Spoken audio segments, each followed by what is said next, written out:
back again for another collection update showing what I got during May 2021. Now, I said last time that I probably wouldn't get as much as I did in April, but I got an unexpected boost that cost me nothing, so now I have just a little bit more than last month.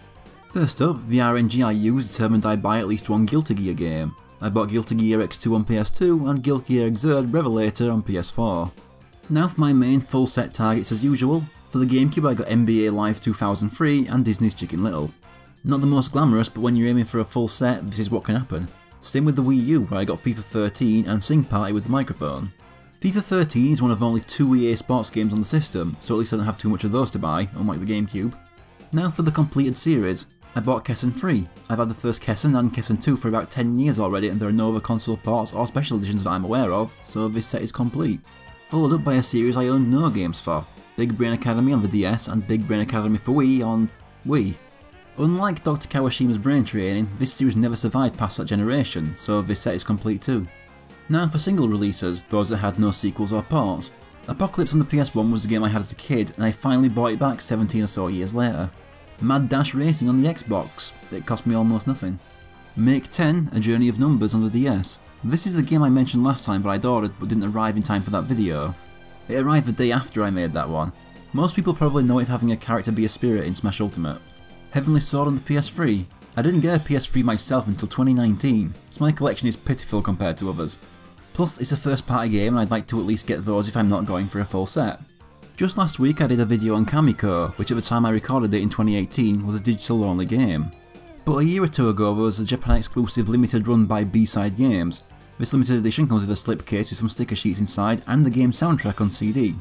So far that's all 3 collecting videos so far I've bought games relating to my most recent episodes. Not a thing I'm actively going for, it's just that making videos on those games has them on my mind while I'm looking up stuff to buy. Now for just regular purchases with no theme or set completion. For PS1, Pong, another game I played a demo of as a kid, slowly getting all the ones I remember. If only King's Adventure would stop shooting up in price. I passed it over for 25 quid a decade ago and it's about tripled since then.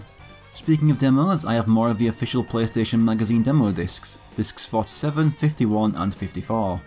For the Xbox, Halo Combat Evolved.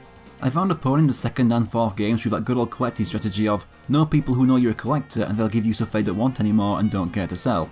But I didn't have the first, and it's a very important game and my Xbox collection pales in comparison to my PS2 and GameCube collections, so why not? Plus, while I did own an Xbox as early as 2003, petty console war bullshit from my primary school years left me with a grudge against the series through my early to mid-teens. It was the Call of Duty or Fortnite of its day that all the kids were playing, and the clickishness of 9 to 11 year olds got me bullied even more than I did before for not having played it yet. Unsurprisingly, this didn't make me want to play it. But that was almost 20 years ago. I'm 28 now and most of those people I haven't seen since 2004. It would be pathetic of me to still have a grudge against a video game for that reason. Plus, I have grudges against real life humans to make myself unhealthily angry over. This is a sign I've moved on from that one. Those were the games I bought myself, this next lot were given to me. My grandmother was a pretty big gamer for about 20 years, but her age and some recent health problems have had her playing less and less lately. So she let me have some games she didn't play anymore and some she no longer even owns the systems for. They'd been in her cupboards and forgotten about for years.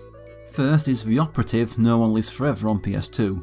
This is a weird one. I remember most of the PS2 games she played back in the day, but I have no memory of this game's existence. Also for the PS2 there was PlayStation 2 Magazine's Demo Disc 24. Not the only demo, there's a PlayStation 2 welcome pack containing 2 more demo discs. I forgot to pull those discs out and actually remind myself of what they were. This is pretty old if it came with her original PS2, it would mean it's been hiding in a cupboard for 20 years. For the original Xbox, Baldur's Gate Dark Alliance 2, yes I know there's a price stick still on it from the late Game Station. Also, American McGee presents Scrapland. Onto the Xbox 360, Assassin's Creed Revelations and Assassin's Creed 4 Black Flag Special Edition. She's pretty big on the Assassin's Creed games but I've never played more than 10 minutes of one yet. Then there's Gears of War Judgment, Dead Space 2 and Call of Duty Ghosts, all series I'm unfamiliar with. I already own Ghosts on the Wii U for that full set, but for the other 2 it took until 2016 for me to finally get a working 360 of my own, so I missed out on those series. Finally, onto the PS4 Kingdom Hearts 3. I already owned this game day 1, but in the deluxe edition, but it's nice getting to add the standalone release to the collection. Then Shadow of the Tomb Raider and Uncharted 4 Thief's End. Tomb Raider is another series that she's played basically all the games on. I mainly just watched the entire PS1 series at hers after school. More stuff I'm unfamiliar with, Prey and Darksiders 3. The Wii U collecting already got me the first 2 Darksiders games, but I own a lot of games and haven't got around to them yet. Now Amiibo. I actually ordered these the day before making this video. I expected them to show up for the next collection update, but they showed up right before I was about to make this one. Both from the Smash Ultimate line, it's Squirtle and Terry Bogard.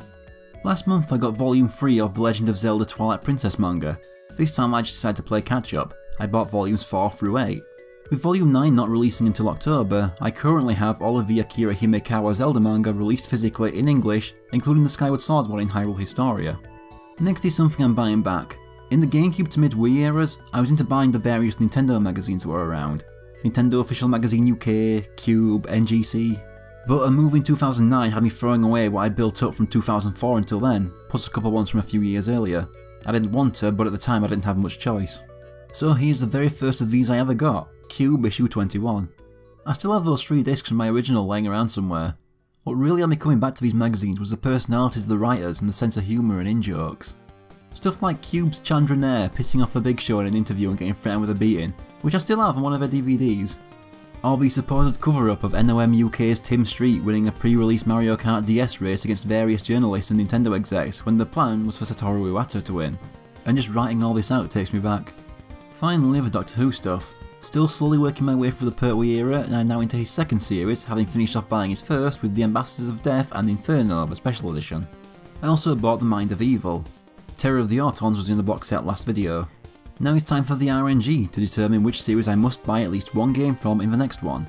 This time I got 310, which is the Pitfall series. This should be easy since I don't own a single game from this series. I tried going in a bit more detail this video to try and seem like something resembling a relatable human being. Don't know if it worked or if it was boring, I'll just have to see.